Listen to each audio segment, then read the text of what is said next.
Mungkin kalau orang ditanya produk orang tua yang logonya kakek jenggot panjang, mungkin yang tergambar adalah produk ini ya, anggur merah orang tua dan produk-produk sejenisnya. Padahal perusahaan ini itu membuat customer goods, produknya itu macam-macam, kayak wafer tengo, Kiranti, pasta gigi formula, teh gelas, air minum kristalin, permen, yogurt. Wah, banyak banget lah pokoknya. Tapi kalau orang ditanya produsen produk harian, rata-rata ya akan dijawab Unilever, Wings, Mayora. Jarang ada yang bilang orang tua.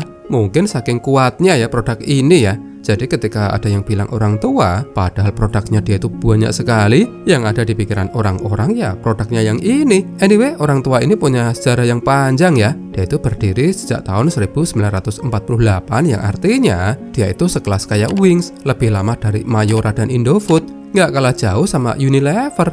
Lalu gimana sih awalnya orang tua itu didirikan? Bagaimana sejarahnya? Produk apa yang menjadi awal titik kesuksesannya? Terus apa hubungannya orang tua dengan ABC? Nah, baik, daripada penasaran, yuk kita simak bersama ceritanya di video ini.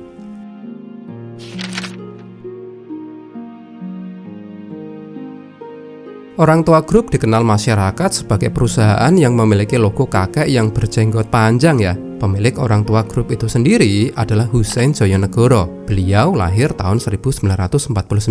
Tapi sebagai informasi, yang mendirikan dan yang merintis itu adalah ayahnya, yaitu Chandra Joyonegoro dan pamannya yang bernama Chu Sok Sam di tahun 1948. Di tahun 2020, Forbes menempatkan Hussein Joyonegoro dan keluarganya ke dalam peringkat 23 orang paling kaya di Indonesia dengan total harta itu mencapai 1,32 miliar US dollar. Update terbaru dikutip dari entrepreneurbusiness.com, posisi beliau itu melorot ya, jadi nomor 42. Tapi ya tetap kekayaannya itu masih tajir melintir sebesar 1,15 miliar dolar.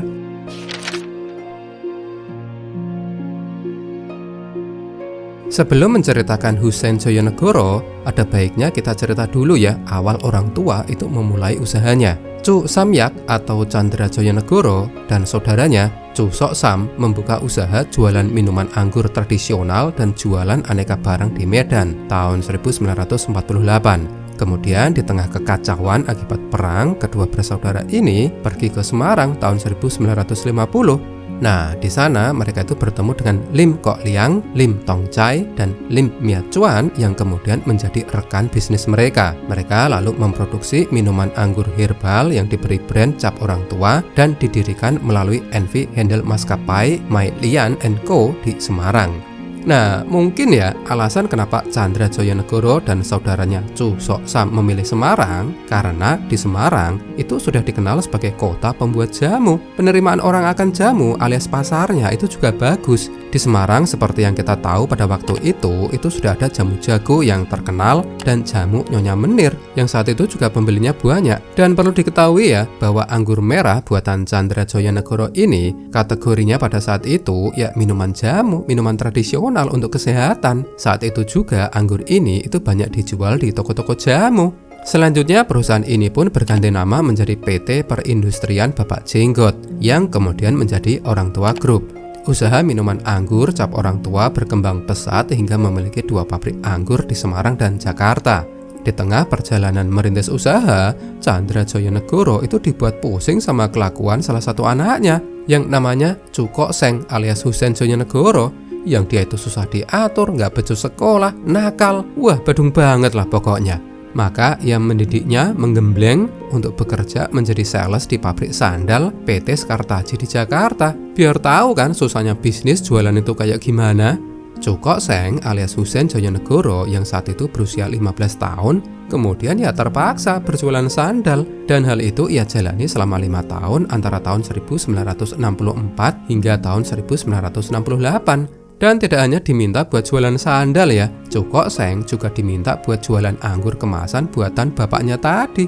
Tapi rupanya ini menarik nih, upaya Chandra Joyonegoro menggembleng anaknya itu tadi membuahkan hasil. Dalam waktu 5 tahun, mental Chu Kok Seng itu tertempa, bakat jualannya terlihat dan terasah. Dan Chandra Joyonegoro, sang ayah, dia itu melihat bahwa anaknya itu si Chu Kok Seng yang nakal itu ternyata punya jiwa dagang yang mumpuni. Lalu setelah ia itu dinilai sudah layak, Chu Kok Seng alias Hussein Joyonegoro itu pun kemudian diberi kepercayaan menjadi direktur di perusahaan baru yang memproduksi baterai di tahun 1968. Perusahaan pembuat baterai itu namanya ABC ya, juga didirikan oleh pendiri minuman anggur tradisional orang tua, yaitu Chu Sok-sam alias Chandra Joyonegoro dan saudaranya Chu Samyak. Jadi dari sini kita tahu ya, bahwa antara orang tua dan ABC itu sebenarnya ya masih sama-sama satu pemilik.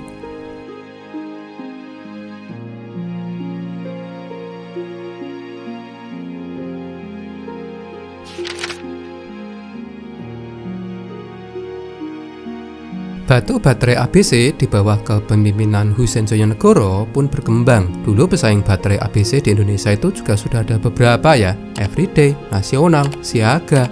Nah, salah satu kunci keberhasilan Hussein Joyonegoro memasarkan produk baterai ABC sehingga bisa dikatakan penjualannya bagus karena ia itu berani beriklan. Selain gencar beriklan, baterai ABC laku ya karena memang pada saat itu baterai itu dibutuhkan oleh masyarakat. Listrik itu belum umum, masih ada di kota. Itu pun cuma sebagian, di desa-desa listrik belum ada. Jadinya ya orang-orang perlu beli baterai buat senter, buat radio. Ada teman-teman yang pernah pakai senter yang pakai baterai ini atau nyalain radio yang pakai baterai ini?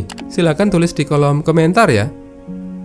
Baterai ABC pun berhasil menguasai 60 hingga 70% pangsa pasar baterai nasional. Setelah itu tahun 1973 perusahaan makin agresif dengan mengakuisisi kepemilikan 31% saham PT Unijaya yang merupakan produsen kamput di Medan. Langkah usaha pun berlanjut. Tahun 1974, perusahaan memperluas cakupan usaha ke sektor makanan dengan mendirikan CV Central Foods Industrial Corporation atau Central Food. Pada masa awal usaha, perusahaan ini mengembangkan produk unggulan kecap dan teman-teman tahu merek apa yang dipakai? Iya betul, ABC lah.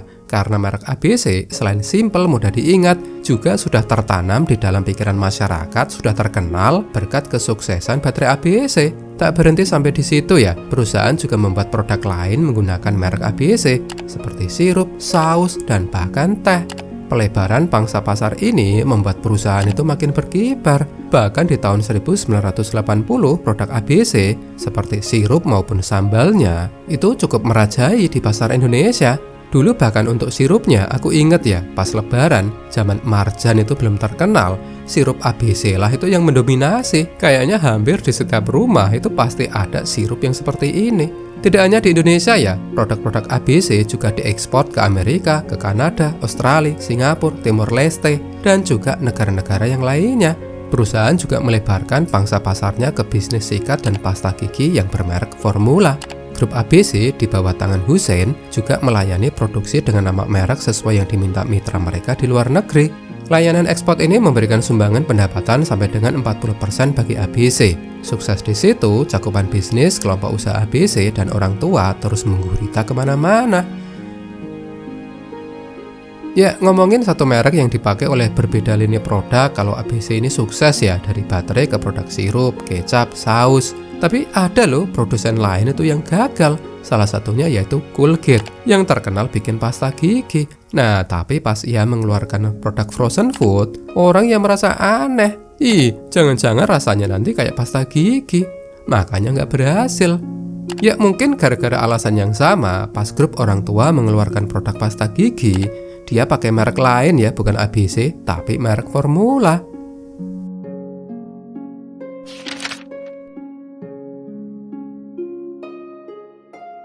Sedikit informasi menarik nih kalau teman-teman perhatikan ya. Kenapa sih kok nama pengusaha-pengusaha Indonesia keturunan Tiongkok itu ada nama Indonesianya? Kayak Chu Samyak yang nama Indonesianya Chandra Joyonegoro. Atau dari Jarum nih, ada Wei Wichiong yang nama Indonesianya Robert Budi Hartono. Cho Ing Hui, pemilik gudang garam, nama Indonesianya Surya Wonowijoyo. Ya jawabannya adalah karena secara politik orang Tiongkok di Indonesia dianjurkan untuk merubah nama aslinya menjadi nama Indonesia. Dan itu ada peraturannya loh.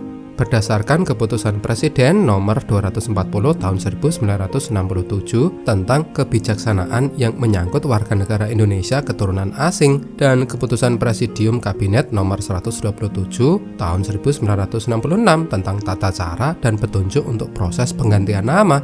Adapun tujuan peraturan itu dibuat ya biar mempercepat proses asimilasi warga negara Indonesia keturunan asing. Tapi ini menarik nih, orang Indonesia keturunan Tiongkok tadi demi menjaga identitas agar tidak menghilangkan nama leluhur, maka nama Indonesia yang dipilih dicarikan yang bunyinya mirip atau menyerupai nama asli.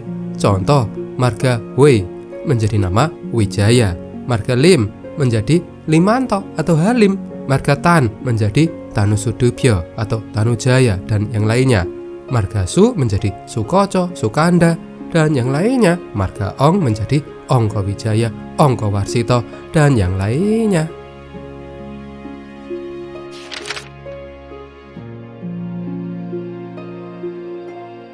Tentu ada banyak hal ya yang bisa kita pelajari dari grup orang tua. Awalnya membuat minuman tradisional, anggur, hingga merambah ke berbagai macam produk yang lainnya.